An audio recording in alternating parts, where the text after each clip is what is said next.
kesalahan-kesalahan kebanyakan orang pada uang dan investasinya. Di video ini gue akan share nasihat tentang uang dan investasi. Oke, langsung aja. 1. Pelajari cara berinvestasi. Kebanyakan orang nggak ngerti cara berinvestasi, cuma menyimpan uang-uangnya di bank. Padahal itu nggak menghasilkan apa-apa dan uang-uangnya akan tergerus terus oleh inflasi. Lo bisa coba ikuti perkembangan ekonomi supaya jadi tahu tren bisnis terbaru dan perusahaan yang lagi berkembang pesat, sehingga lo jadi tahu mana yang menjadi peluang investasi yang bagus. 2. Kebanyakan orang takut salah pilih saham, takut malah merugi. Memang membeli saham bukan hal yang mudah bagi kebanyakan orang, tapi kalau lo pelajari fundamentalnya, gimana cara menganalisis saham, gue yakin lo pasti bisa, lo pasti ngerti. Pahami laporan keuangan perusahaan, kinerja perusahaan, pelajari gimana perusahaan bisa menghasilkan keuntungan, berapa utang yang dimiliki, gimana pertumbuhan perusahaan, dan faktor-faktor lain yang bisa mempengaruhi harga saham.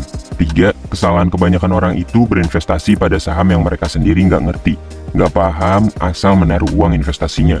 Jadi berinvestasi dengan cara gambling, bukan berdasarkan analisis yang baik.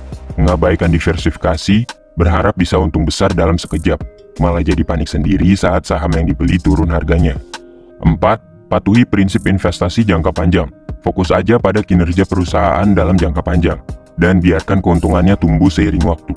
Hindari keputusan berinvestasi hanya berdasarkan faktor-faktor jangka pendek. Hindari emosi, serakah saat lo membuat keputusan investasi. 5. Ada dua jenis saham, saham blue chip dan saham spekulatif. Saham blue chip itu diterbitkan oleh perusahaan besar yang labanya stabil, dan cocok bisa diandalkan untuk investasi jangka panjang.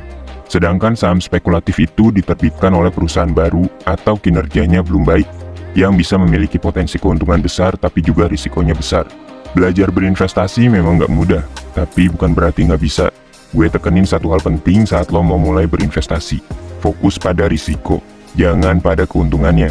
Lo pasti bisa bro, semangat bro.